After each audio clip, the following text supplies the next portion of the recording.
Haere mai from my heart place to your heart place, Suzan, to Heart Place Hospital podcast.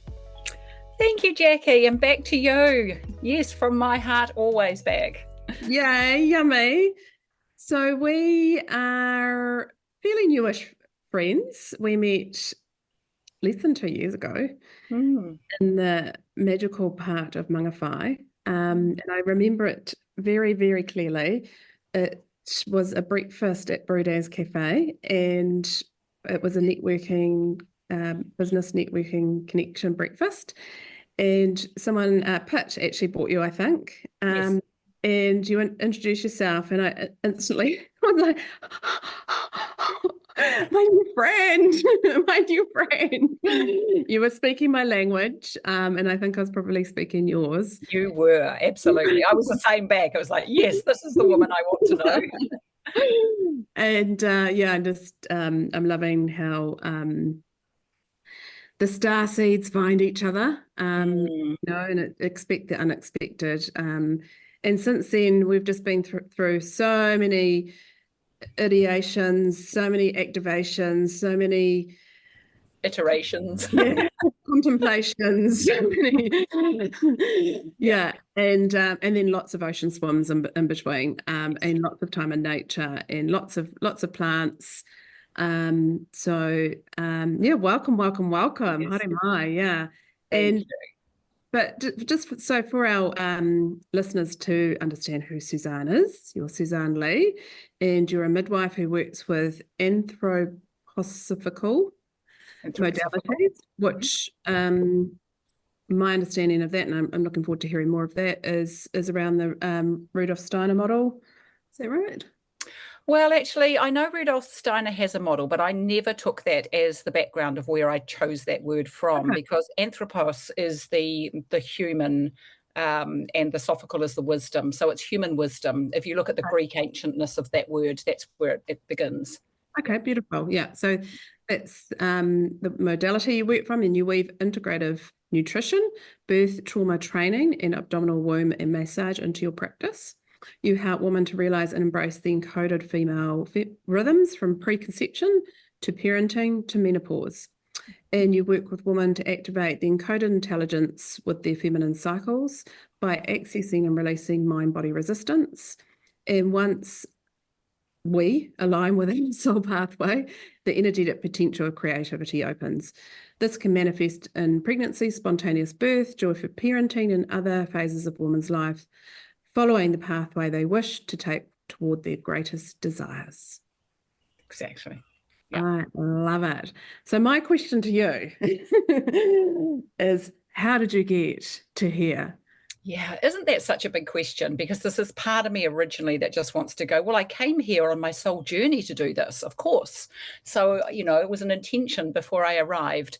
And I can say that in a way that, I was the only fourth child. I was the baby that was born spontaneously, the non-interfered with birth, arrived, landed. I literally, in my childhood, used to repeatedly feel my own passage out into this world. I could feel a squeeze, I could feel a rotation, I could feel a release. And I realized later this was me on my own birth passage. So I'm coming along in a very 1960s, 1970s childhood of everything being very, just follow whatever the doctor says and whatever the society says, and didn't have any family members who were in this realm whatsoever. And I got to about 19 and I was in a male-dominated masculine self job and looked up at a hospital and thought, I want to be a midwife. And I was like, holy heck, what a random thought. And I kind of quickly shut that down because that came from nowhere and it meant nothing to my life, And then some years later, I was pregnant with my first boy, and I just had this massive inner trust that everything was okay. I didn't do antenatal classes. I just believed fully in myself and just follow this process. I spoke to my unborn baby in the May of that year. He was born in September. And I said, I want you to be born at 5.5 pounds on 5 weeks early. I don't want your dad there because he's quite anxious, and I don't want anxious with me, but I do want my sister because she's very grounded. Just one thought, very strong, threw it out there. And so it was. And so it was. So I had this beautiful birth, very quiet, went into myself, followed my natural body wisdom. It told me what positions to be in. It showed me how to use my body. I just went with it. And the next thing I knew, some weird sensation came. I said to my sister, I feel scared. I just felt like I was going to throw up, empty every orifice of my body. She was like, keep breathing, kept breathing. And about half an hour later, this baby was coming out. That was the next huge step that said there's more to this than what we're being told out there. So I thought, I want to be a midwife. But then I was not until after my second baby was born at home and I was fully in my space that there was a course that came up, and this course was direct entry midwifery, being piloted for the first time in New Zealand. I wrote letters to the government to support it. I was taken onto the course, and I was one of the cohort who were brought through that program, and I've been a midwife since. Oh, amazing. Oh, such a cool story. So in beside that story was this utter trust and knowing. I'd experienced birth in a home. I'd experienced birth in a very small maternity annex.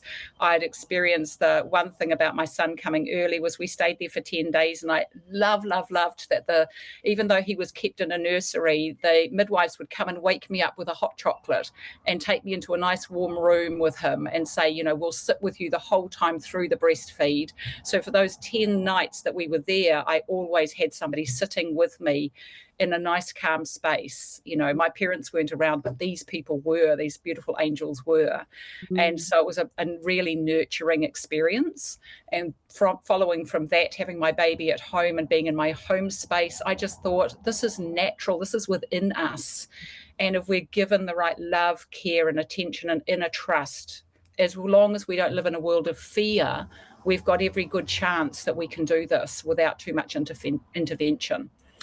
So I started with the idea I was going to only be a home birth midwife, but with a 1% population who choose home birth, that wasn't going to sustain my family and my work caseload. So then I working with women who would either choose, at that time, Warkworth Birth Centre, home, or North Shore Hospital.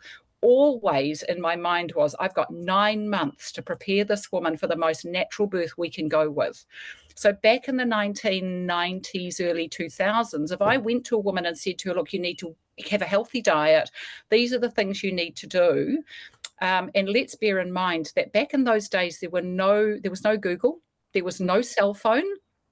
So women contacted us only when they needed us, and they would be via a pager, and it would be because they were bleeding, or it would be because they were in labour, but it was never the little nuances of fear that would come into what we see now.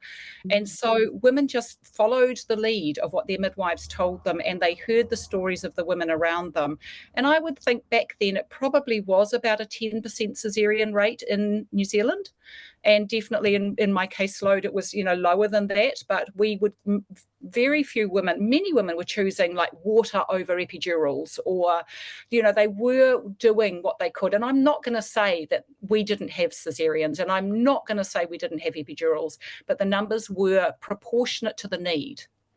And that's a magnificently big difference to what we are seeing now. So slowly, and I question this hugely, there's two big things that I've seen that happened in this 30-year period. And for me, what I saw was that when we started with social media, that meant midwives started carrying cell phones, and women were being told, you've got this midwife 24/7. And in the beginning, literally, it could be 3 a.m. on a Sunday morning, and I have a woman messaging me saying, can we change my appointment for this week? And I always had my phone turned on to answer every message and every call. So I was being woken through the night for these little messages that would then keep me awake for about an hour afterwards. And then I'd finally get back to sleep, and I had my work to do the next day. And everything started to change in the rhythm of being a midwife and the rhythm for women, because now they had access to their midwife. And with this came the craziest of questions. We still do now have people saying, well, is it safe to eat? Gosh, I could be asked something like, is it safe to eat cheese in pregnancy? These were basic knowledges that we carried, that our mums could say to us, yes, of course it is. Women are given information around safe eating with the Listeria information that's available to them now, but there's still the lack of personal safety and security in this world now that's just growing and growing. Yeah, I can sort of translate that question in a sense. It's almost like looking like, yes, they're asking about the cheese, but they're actually really looking for that community, aren't they? They're looking for a connection, which was our innate wisdom, was what was available, what was modeled, was the example. So we were sitting in spaces and in circles in every different parts of our rites of passage. So yeah, I can see this, and I can also see how because hand on heart, I was one of those women. And but I can see how boundary wounded we were, like we were, and that was the way, that was how it showed up. That's the adaptation of those wounds, of not having had that community. But also I can also see the ramifications and the adaptation on the clinician as well. And that's, and this is what Heart Place Hospital is all about, and this is the pain to purpose stories that we're sharing that our news and media won't share. So I'd love to hear when it got painful for you, and then when you could see the purpose from that pain. Yeah. Okay. So there was a bit of a combination of why the pain came up. I'm a mother of 4, so I had a family to come home to. I was the principal income earner, so I had a certain amount of work that I needed to put into my life in order to make enough financial support to support my family. So it was this combination, it's a societal combination really, that's saying you need to work a lot of these hours. And of course, in my work, it was 24/7. And you need to be a mother, and you're a wife, and you're a home builder. And the combination started to brew and brew and brew. And with 4 children, there's a lot of money involved in this, So it was like going to work, being on call, being called, never getting enough rest. And so what was happening was I literally shut me down to give out to all of these others, and my children will even say, I didn't mother as well as they wanted me to because I was so tired. Of course, I would come home and they would want my attention immediately. I'd be like, no, go away, leave me alone, get out of my space. I've got this work to do. So, there was that was already breaking down, not the ideal parent, as I would wish to have been. And as time went on, I just got tireder and tireder. And I'm going through that process of being a mother, being a breastfeeding mother, being a working woman. And the exhaustion came to the point where I got to a point around about, it must have been somewhere around 2008-ish, where I started to dread being called at night. And I started to have a nightly prayer before I went to bed. Please let me sleep through the night. I need to get through this, and I'm not doing so well. And I was talking to my ex-husband at that stage and saying, look, I need to get out of this profession. I'm not coping. But there wasn't an outdoor, there wasn't an answer. So I just kept going and going and going. 2012, we made a big move to the city, and I was working at the hospital for a while, and I was trying to regulate myself, trying different ways of working to see if I could manage to keep pushing on. But I was still coming into this inner state where nothing was feeding me or my soul at all. I didn't even know who I was. I know that I'd always been in a process of a deeper wisdom, but I wasn't letting that deeper wisdom come to the forefront. It was being suppressed while I was managing my war zone, really. And I was going through these births. And then 2015, the pressure had come on from in my relationship so much, and with my husband. And at that stage, he declared that our marriage was ended. And man, that hit. It was like a cataclysmatic event that took me down rapidly to the deepest, darkest place, because everything that I'd been holding together to try and keep my life together fell into the abyss, and I went down with it, and I could not see a glimmer of light down there. And that's when I realized that I'd been carrying a lifetime of events that we would call complex trauma through my journey. And as Gabor Mate would say, And if you don't know who Gabor Mate is, I mean, he's a man who's really one of the world forefront leaders in trauma. He would say most healthcare professionals come into this profession because we are already traumatized beings trying to prevent trauma in others. So we give ourselves without giving to ourselves. Yeah. And that's what I'd done. I'd given every part of my energy to my life and my work as best as I could ever do it, with all of the triumphs and tribulations that would go with it. But I'd never fed my soul, and it was in the dark space. Were. And I want to reflect a few things that you've been saying. So that real feminine conditioned voice of that we can do anything, but we can't do everything. And you were doing everything. Yes. And I also want to reflect back around that complex trauma as well, and in us as frontline workers. So we've not had that need filled. And so we fill it by like you said, supporting others not to go to the school of hard knocks.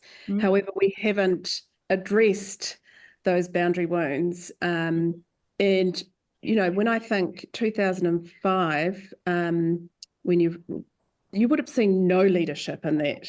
You would have seen no woman taking stands or stepping out, of the line. So that's huge. I just really want to acknowledge that. And I want to acknowledge, part of Heart Place Hospital's mission is for those who do choose to go into the front line or are in the front line, that they do address the reasons that they're going into the front line. And if I can calculate it right, you were going through a rite of passage. Yes. You're transitioning through a rite of passage in that really dark part of your journey. And boy, oh boy, if you have not addressed those things, when that transition comes, it'll come and it will kick you in the womb. And that's exactly what I'm hearing happen to you. So I'd love to hear how you've transitioned out of that, because that is certainly not the person I'm seeing in front of me now. No, that's right. Yeah, so it was a really a difficult space to come through, because, of course, first and foremost, the shame that goes with the I've crashed is enormous. I didn't want to be fronting up as I am the care provider, but actually I'm falling to pieces, and I feel shame from that, and I feel this diminutive self that I can't front up to, because I'm the heroine in this, my role, not the heroine in the birth, but I'm the heroine in the birth world as a midwife.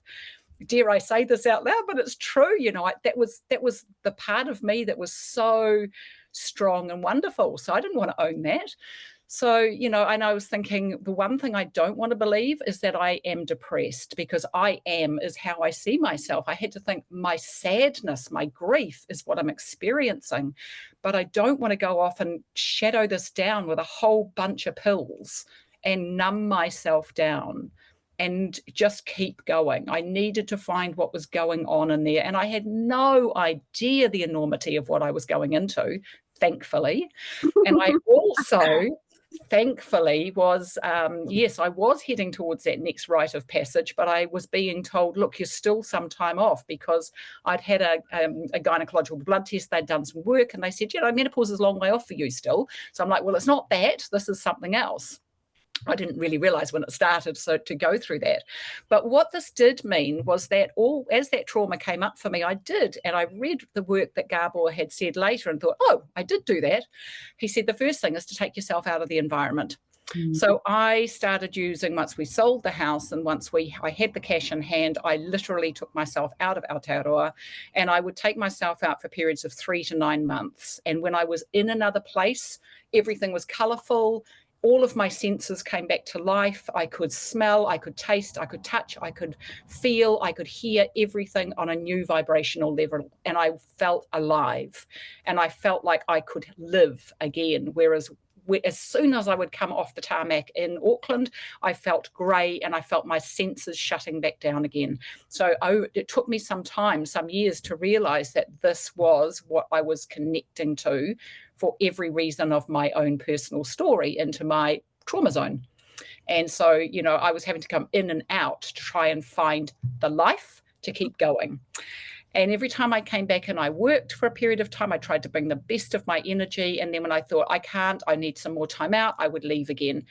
So the journey came in and out like this, a little bit unconsciously, trying to work through this, doing a lot of walking, like 10 to 20K a day, to get myself through. Getting in the ocean whenever I could and would, following some of the things that I really felt were joyous. But when I got over into places and overseas where I went to, I spent a lot of time in mountains, a lot of time in nature, a lot of time eating very, very cleanly and not excessively eating. So my body didn't have to work hard because my brain was working hard. My psyche was working hard. So I needed to keep everything on the low down otherwise. But it wasn't until I thought I was coming through this quite well, and then I had a major couple of events occur back in 2020, 2019, it would have been 2021, and I crashed a second time. I thought I was coming up and I went back down in a different way, but it was very life-threatening. It was a time when I was desperately wanting my life to end because it was too hard, really too hard. And of course, we had COVID at that time. And so that was just, another big, I don't know, awful beast weaving its way into my tapestry. Yeah. And so all I could see at that stage was I contacted the mental health unit, because by this stage, my mental health was really crashing. I'd been offered talk therapy in the past. I'd never had anything come back from it, rather than, okay, dear, well, if you'd like to see me again next week, just make another appointment. Nothing that was helping me. And in this case, I phoned a psychiatrist, and of course we're through the mental health system, and because we're in COVID, she called me by phone, not video, and we spoke for maybe 10 minutes, maybe 15. She never saw me. She never saw how I was behaving in front of her, but she prescribed me lorazepam and suggested that I just took 2 weeks off work and then take the lorazepam if I was feeling anxious, and go back into this life and death environment of birth, which it is. We walk those pathways. And I just sat there for 2 weeks. I was in such a state I could barely see out of my peripheral vision. I was really in a bad space. And I thought, who's the crazy woman here? Is it the woman giving me a drug and telling me to go back to work in this condition, or is it me? And I decided it wasn't me. So I handed my resignation in. I managed to get through the bits of work that I had in place that needed finishing over the next few months. And I took myself on a flight out of New Zealand into Mexico. And I sat on the beach for 3 months. Firstly, I slept a lot. I just slept and slept. And I was like, I want to get up and watch the sunrise, but I couldn't wake up. And after about a month, I started to wake up, and I was close to the beach. So every morning I would go and sit and watch the sunrise. And I would be meditating after that. So I was bringing practices in that was bringing me into a nice alliance with my soul and my personal rhythm that I hadn't been doing. And then I started reading the works of Gabor Mate. I started reading deeper at the works of many other people out there who have written and shared ways of how to approach our mental health, how to be understanding who we are as humans. Just so many people, everything that was free. I just read and read and read and tried to put each of those into my life. But I still found that I was feeling really edgy, and I wasn't, each day was bringing up something, and my heart was out of rhythm, and I wasn't breathing well. So then I took to snorkeling in the Caribbean, and I said to myself, you've got to do this every single day. And I'd be out in the water for an hour and a half, 2 hours. It's a beautiful environment. You can't hear anything. And all you're working in is your visuals and this new world that I didn't live in on land world. And going and doing that, I started to feel myself coming down. And I also met a beautiful woman from the States who did body work. So once a week or twice a week, I would go walk up to her place, and she would do beautiful body work with me, somewhere between kind of yoga positions through to other modalities of body work that she'd studied very deeply. Amy Pittner had studied very deeply in LA, where she came from. So she was a beautiful magician in my world at that stage. And then my 3-month visa ran out, so I went to Peru. and I'm walking around in Peru, and I've been there before many times, and I was in Pisac in the Sacred Valley, and my desire to walk in the mountains had dropped, and I was like, what am I here to do? And all I could see was signs talking about plant medicine. I realized that was my journey. So I started to do some plant medicine work with shaman. I researched who they were, I spoke to them, and I thought, this is going in from a logical perspective of, yes, this is not a wild, I want going off on a trip thing. I am here to be healed. Mhm. So I took myself on 3 significant journeys, well, 3 modalities of plant medicine significant journeys. Mm. And through the course of Wachuma, known as San Pedro, through ayahuasca and through psilocybin, I met myself in different variances of the things that were underlying for me, that were tripping me and triggering me. And in a gentle way, in each of them was very gentle and very patient with me. It wasn't a thrusting, horrible experience. I was shown what was going on behind the scenes around me, and where it wasn't all me, because my narrative was rejection, and it was never being enough and never being of value, and always needing to do more to prove myself. And each one of these narratives showed me that it wasn't me that was the causation. It was the world we were living in, and the pressures of the society for my parents and for the time that I was growing up in. Which goes back to what you're saying, because my parents were traumatized human beings from depression, from the war, my father was born in the year of the Spanish flu. Like, they came through massively traumatic times and had no tools to deal with it. Not to mention that mum came through the time of Plunkett in its worst times, when the mothers were told to feed their babies for 10 minutes each side. The babies were then wrapped and put in the nursery, and they never got to handle them again for 14 days until they went home. And if you were like my mum and your milk didn't come in as properly or fully, or the baby wasn't fully capable of feeding, latching, because there was something else going on, you were termed and deemed a failed breastfeeder and put onto formula. So, of course, her narrative was, firstly, she was always induced, because no one knew when she was due, and they thought she was overduced. They kept breaking waters and forcing these babies out and dragging them out with forceps. So she didn't think she could birth well. She couldn't breastfeed. She was a failure as a birthing woman. She was a failure as a feeding woman. And her whole power as a woman who was raising her children was pretty low.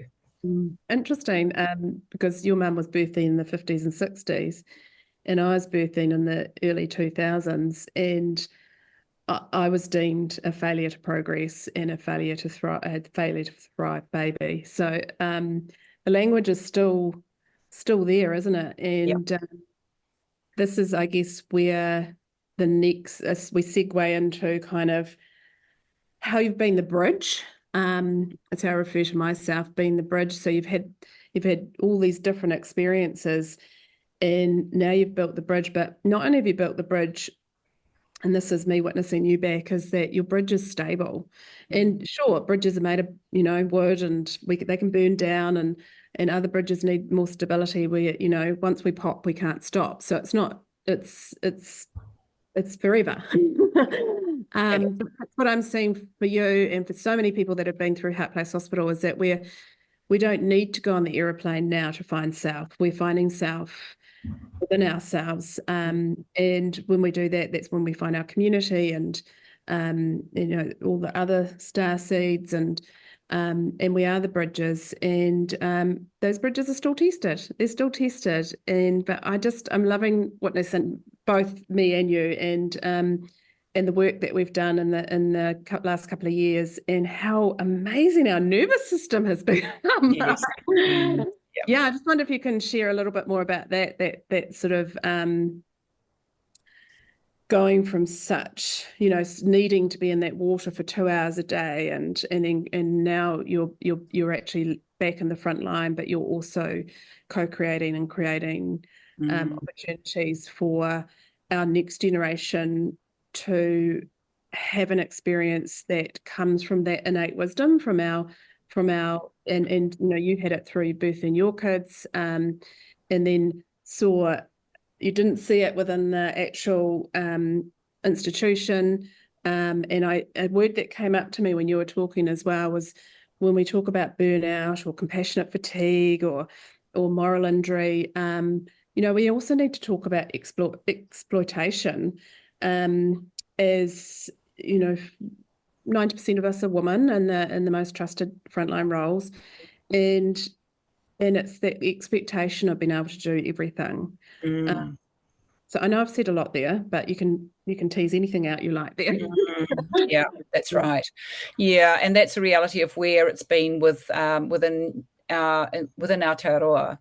There's a massive expectation on the midwife being the woman who can and does do everything. And so, that onus of caring for the woman means that what women are doing often now is they're handing their care to the midwife and saying, you need to care for me. This just cannot work. It is not possible. So, I only am with a woman for maybe half an hour once a month, losing into half an hour once a fortnight, and then finally half an hour to an hour as we get close to the birth in those last few weeks. But there's many, many, many hours during the weeks and months leading up to that. I'm not with her. I'm not holding her hand. I can't guide her through everything. We do have antenatal classes, so some people would moot that therefore we've got the ability for women to, get the knowledge they need from those. But let's be honest, it's 12 hours. And that's the end of it. So what you don't learn in that 12 hours, you're not going to know. What I found when I did go overseas was I found myself going into a lot of museums, and always I was drawn to the old potteries or the old artifacts that had anything to do with birth. I'm screaming at myself going, get rid of this whole navigated birth story in your life and had a bit of free space for yourself. It's like, no, I'm really drawn to this. I really want to know about it. So I started studying anthropology. I wanted to know the background story of women and how did they do this in different cultures in the past? And some of the narratives that came as I started unfolding this was that, for example, in Guatemala, women were assigned a mentor from the moment they were known that they were pregnant. And that mentor was to speak to her every day. Without saying it out loud, what they were saying was every little concern, question, uncertainty that woman had was being addressed in the present moment. So she would go through her pregnancy in a state of calm and well-being. The mentor would be a wise woman. Often they were women who knew plants and they knew the environment and they knew if they needed to make her a tea or guide her in certain things. These women were always fed the best food in their community because the precious cargo of this baby in the womb was of great value to the whole collective, to the tribe, to the community. And then as I looked further into other cultures in Africa, other cultures in Europe in times gone by, I found this very similar story. It might not be a one-person mentor, but the community was always caring deeply from the moment of conception through to deeply into the postpartum. What I learned, in fact, was the postpartum in these cultures and in some places continues to be the first year. It is not the first 6 weeks. This is the knowledge that I was able to recognize, and this is what was calling me and speaking to me. And so then I reflected back to what have we got here? Now, Jackie, working where I work now, I'm currently, as you say, frontlining, and I'm working in Green Lane Hospital, and I do prenatal care and postnatal care. And what I'm witnessing, and I worked with a big number of women from different countries now. It's not uncommon for me not to see any of my clients who are from the same country as the previous woman or the next woman. But what's really, really clear to me is that the mothers of the women from Asia through India, all of the Asian nations, including the Middle Eastern nations, from women from Latin America, their mothers are coming for 3 to 6 months to support their daughters in the last stages of pregnancy and in those first months of being new mothers. They come into the house, they live in the house, they do all of the chores, they are there in presence to be there for this new person in their family and to make sure their daughters are well cared for and well loved. Our westernized women, our women of our own culture, and I shouldn't say westernized fully because I'm also noticing anyone who's been born and bred in this nation for at least 2 generations, and this is including the people who have been here for, since Māori first arrived, is a breakdown of systems happening more and more. And in these families, the mothers are not there. Our society is telling our elders who don't have this knowledge passed on to them. It wasn't given to them when they had their babies. It probably wasn't given to their mothers when they had their babies. If we go back to the generations of women who were birthing in the 40s, who birthed in the 60s, 70s, whose children are birthing now. And so really, if they're lucky, mum might be available a little bit in the weekends, a little bit here and there in the first few weeks. And then they're there for cuddles and hugs, but they're not there doing the deep work of truly nurturing their daughter as she's birthed into a new mother, birthed into a new being of herself. Because birth is one of the most powerful rites of passage we have. And to do it on your own, of course, we're crumbling. And of course, what I've noticed is that in 2012, when I returned from the far north where I was working with women up there, I came back into the central city at that time, and I was absolutely gobsmacked how many young women of like 20 and above were now on anti-anxiety medication and antidepressive medication. In the 12 years I'd been away, this radical shift had happened. And so we're starting with women who are already in that state before they conceive, who begin their pregnancy and go through their pregnancy in great states of anxiety and depression, and they're trying to deal with that with high-pressure jobs, big expectations. And unfortunately, instead of pouring the money that they're earning into their self-care and self-knowledge, a lot of it's being into the setting up of the room and the equipment they want into it. Mm-hmm. Yeah, this is what so going then into what I'm doing is I am trying now to get the knowledge out there that there has got to be a new way of looking at how we're caring for ourselves from preconception, preferably.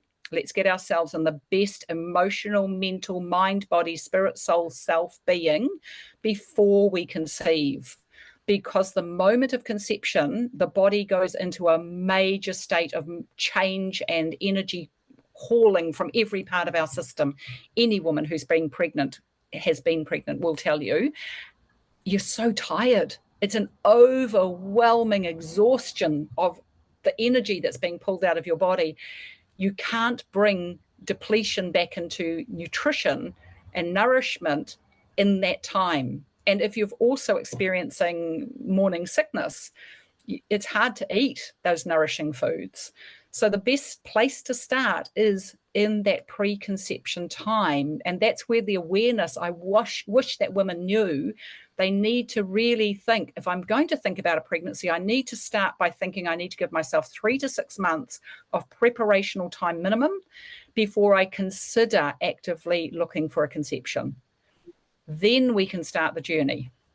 Interesting. Like I've been talking to a lot of women recently, as a lot of my cohorts are transitioning from perimenopause into menopause, and we were so conditioned, so there was so much pressure on us not to get pregnant when our actual physical biological body was ripe for pregnancy, and so many of us were on the later side of having our babies. And then now as we transition again, we're actually raising families that are transitioning through their rite of passage as well. So there's a real lack of, and a real stigma and a real lack of this real wisdom, and your business is called Wild Birth Wisdom.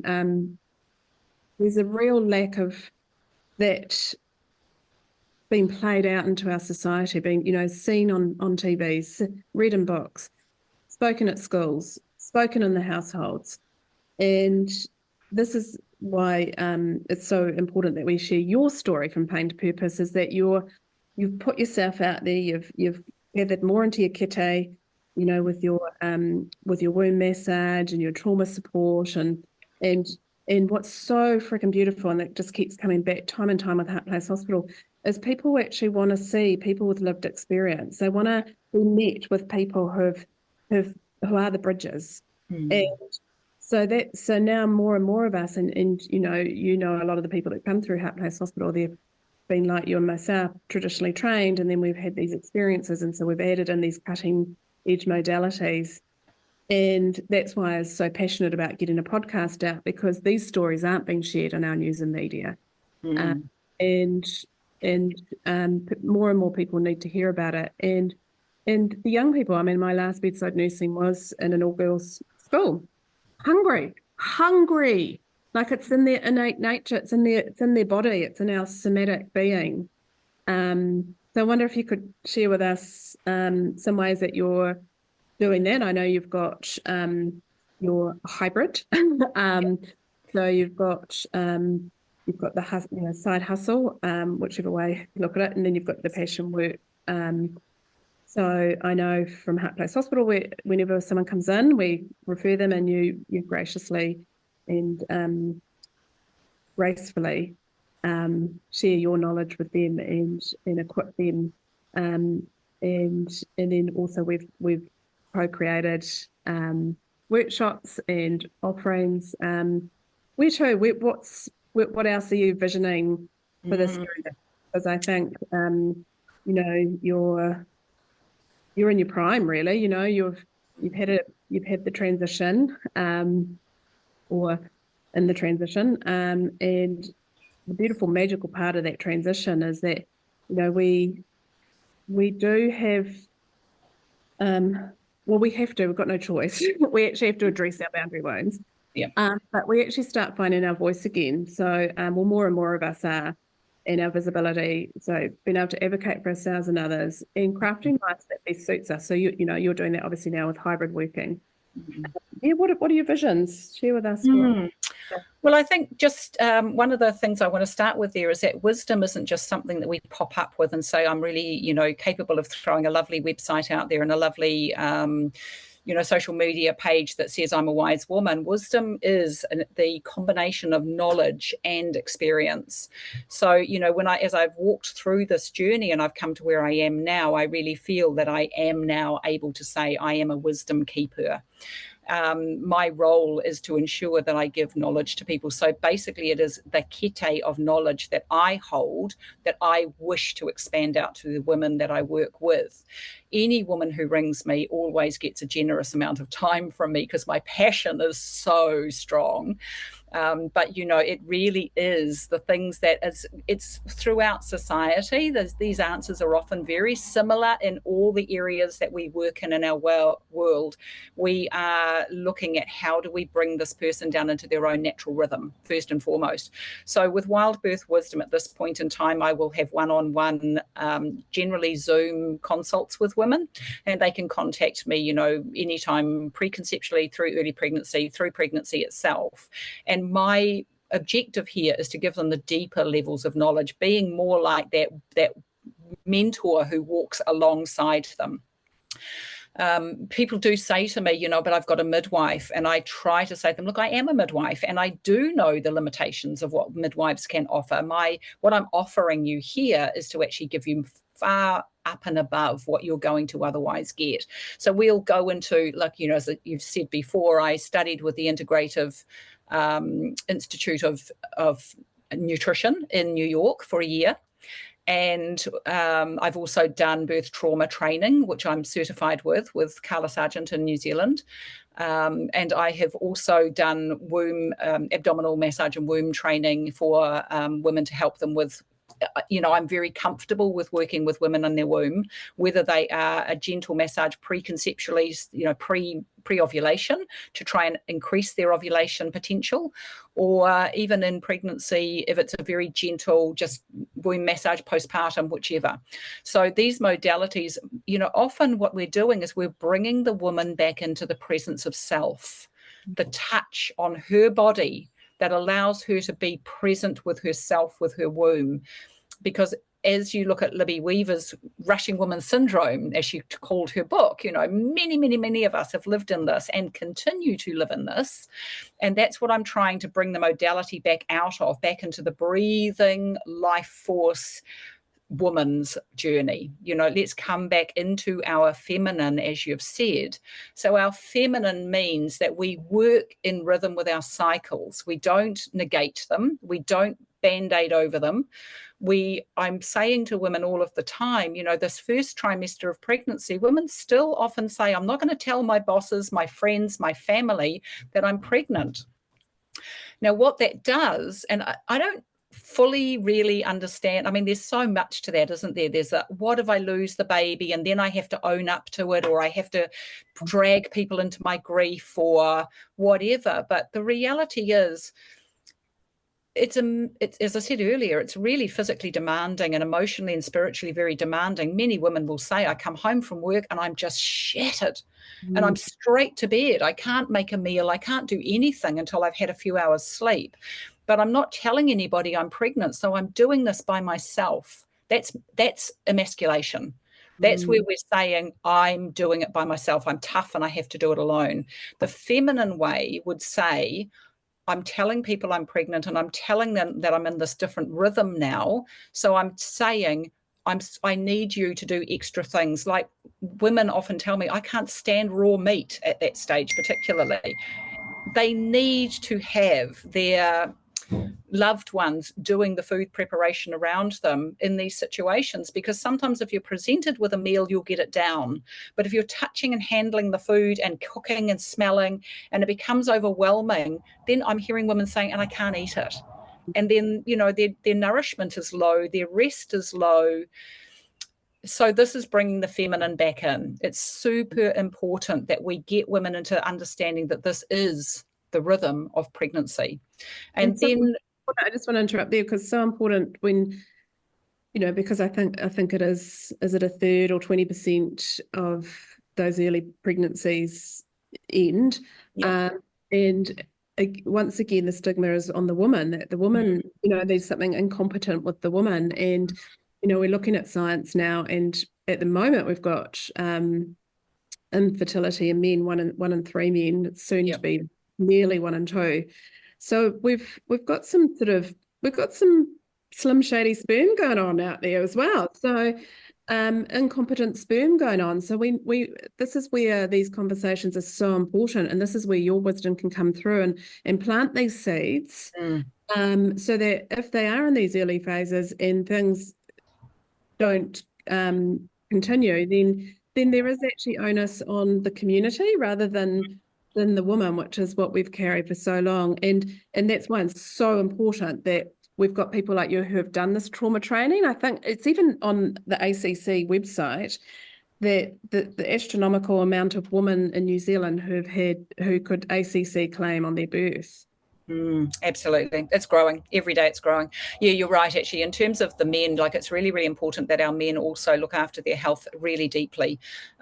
We know that sperm are created in the current time. It's a very new energy that comes into their body, and it leaves and it's renewed regularly. And so it's really important that they give themselves a minimum, again, of a 3 to 6 month period of detoxing, getting these EMFs away from their cell phones out of your pocket, turning the internet off at night so you're not sleeping in that energy. Interestingly enough, something I read recently was suggesting that people who drink a cordial or soda, fizzy drink, whatever, on the daily will decrease their fertility rates. And this works with women as much as it does for men, but it's up to 30%. And so really what we're looking at here is we've got to modify our nutritional situation. And what I'm noticing in a lot of young people is, this is that time of your life when you're trying to put a house together. So there's this big drive to work. And the more that we work, the less time we have to eat healthily. We're not preparing meals well. So we're doing a lot of takeout, which has obviously got a lot of colorings, preservatives, all sorts of additives in there, none of which is nutritional. It's not food. It isn't food. They're fillers for food. And so there's many people who are actually eating fillers and not eating nutrition. Nutrition is what the planet grows for us. It's the earth food that we were given for and ate for millennia, that in the last, again, we would say in the last 100 or so years, we've asked our bodies to adapt their digestive systems to do something that it's never done before. And of course, we're getting inflammatory responses from that is impacting every system within our body, including in men, the production of sperm. And for women, even though we have our egg in our womb from the time that we are in the womb of our grandmothers, the quality of these eggs is dependent on what we're doing with them in the now. So when you're in that pre-ovulation period, your body is going to be allowing several eggs to start getting close to maturation, and they are going to mature according to the health of the mother at that time. You've got to give them the best environment here. She's got to sleep well. She's got to be eating well. It'd be great to take the stresses out of her life with some extra meditation or some saunas at the right time in this pre-ovulation, this preconception period. Anything that brings the central nervous system down so that she's in a safe environment, because her body's not silly. If the body thinks it's unsafe, it's going to say, no pregnancy, can't do that right now. This body's not well. It's not decompressed enough. So this is increasing our infertility right from the get-go. When we get into good nutrition and when we've got a healthy egg, the body says, I'm only going to choose one of these eggs. It's going to be the one that's ready and in best condition at the moment of ovulation. That's what we've got to do our work with. And if we don't get that change of lifestyle and break out of this craziness that we are being programmed and have been for quite some time now, programmed into, that's the stepping out. That's the awakening that people talk about. When they're talking about being woke, we're saying, learn to know yourself. Yeah, and that's with that, all the way going back to our menstrual cycle and our periods. And so our narrative was that, it's either you're pregnant or not pregnant, and that was literally the function of the period. And now it's the fifth vital sign. So it's actually a real indicative of what our health and well-being is in our woman. And wouldn't it be like it's big chunk of Heart Place Hospitals, we've done over hundreds of workshops for young women with their menstrual cycle, so we can plant that seed. So even if they're at menarche, get their first period or before their period even, and I know that I would invite mums to these workshops, and no judgment, because I was exactly the same. I only learnt this information or remembered this information less than 4 years ago, and as soon as I remembered it, I was like, I've got to tell everybody. And I think that's something similar. We've got to tell it. It's kind of we've got to tell everyone, like. And it's how we get it, but I think for me it's gentle persistence. For me it is connecting with others who have been given this purpose in life. It's the feminine, so collaboration, community, and dropping the competition, which is another narrative that we've and it's meeting people where they're at. Because we have all got different makeups, like our DNA has come from all sorts of different experiences and environments, and that's what manifests our mental and physical reality. But it's just, I think I just love sharing these stories, and I love having you on the podcast because I've seen your growth. You've seen mine. Yes. Yeah, absolutely. Literally, from hot mess to hot health success about 1,000 million times, and Yeah, that's what I'm really super excited about, getting these and getting people to see people like yourself, and both. And that's beautiful about Happiness Hospital. We become visitors, then we become service providers, but we're never not visitors again. And all this beautiful, it's already happened with lots of our group. Even this morning, just kōrero about what's working well with someone, and maybe a collaboration or a contra. So it's a beautiful circular economy of caring for carers so that we can keep the carers. Absolutely. Thank you so much for being on Happiness Hospital podcast. What I love to share is, or ask you to share, is what's coming up in your heart place now that you can share with the listeners, and how can people find you? Absolutely. One of the things that comes up to me repeatedly is that the information sharing is more important than anything else. So, for me, I always come back to, I will be putting more and more, as the next few weeks unfold, information available online. It may come through YouTube, it'll yet to be disclosed, but people can always find me on Instagram. And if they look under Wild Birth Wisdom _, that's where I put the majority of my information, and I can be DM'd from there. But then I will send on links or have conversations with people at that stage. And because I want to work in a bespoke way with the people that I work with, that's not a one shoe fits all. Because we are multidimensional beings, that means our stories behind ourselves are unique, and they can't be just a linear level of information. I want to meet you where you're at. I want to meet the woman where she's at, the family where they're at. And we are realistically, I think, just being aware that we are light beings. It's already been seen in the world of physics that they haven't found matter. They've found light energy. And just a beautiful thing that Zach Bush brought up in his discussion on the Know Thyself podcast. He talked about the moment of conception. It's been photographed. At the minute the sperm meets the egg, there's this light that flashes. And this is going on inside us. And that's the same with knowledge. The more I share with you, the lights are going to come on in your head that go, I know myself. And now I know what to do. I know what to do in this part of my pregnancy. I know what to do when I go into labor. I know I can't control it all, but I know enough to get me through. My objective is, no matter how it unfolds for you, you will have the skill to know that you can accept and surrender somewhat to this as your personal learning experience, knowing that it was a gift given to you to experience something. And I know some of our gifts are very hard to learn, lived experience, very hard to learn.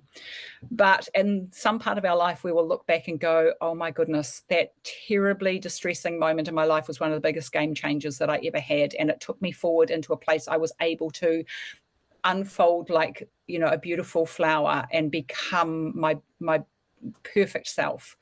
We just have to accept we don't have control over life, and I will never promise somebody that I will give them the journey to perfection. What I'm trying to help you understand is the journey to accepting yourself as your life is unfolding, and as you are bringing a new human into this life who you will be hopefully supporting generously without the language that we were programmed in, to become their own self without starting their journey and thinking they're not good enough or they're this and that. That's what I'm looking at. But yep, you'll find me on Wild Birth Wisdom Instagram. Yeah, amazing. Thank you so much. What was coming up when you were just doing that last year is making sense of everything makes sense. Yeah. I also do have a website, Wild Birth Wisdom. It's a little bit like at the moment, there's things I want to shift and change on it, but people are still welcome to have a look at it. It's because it's life, isn't it? It's ever evolving. What I thought I was putting on 6 months ago is like moved somewhat as I've moved, and as I'm realizing where I'm going with this. So I'm working also with women now more towards I'm also very interested in the menopausal menarche area, because of course it's been the rite of passage that I've experienced and experiencing, and you're always interested in where you're at in life too. So and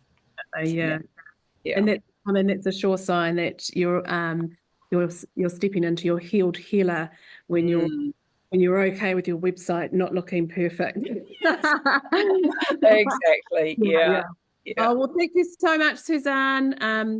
And I look forward to sharing you with the rest of the Heart Place Hospital fold and making some connections there. Jackie, thank you very much. You know, that when I came back from Peru, I sort of had another percentage of my healing to do. I wasn't able to enter the workplace when I first came back, but, you know, working along with the available systems that were happening, system's not the right word, the circles, the gatherings, the love, the energy that Heart Place Hospital provides. And I was very generously loved by you and what you could offer me. That allowed me to come back into the workplace and is letting me sustain myself in such a place I've never been able to do before. So, you know, this is where I want to acknowledge Heart Place Hospital. I want to acknowledge you. And yeah, this is powerful, and together we shall rise. Beautiful. Thank you so much. Thank you.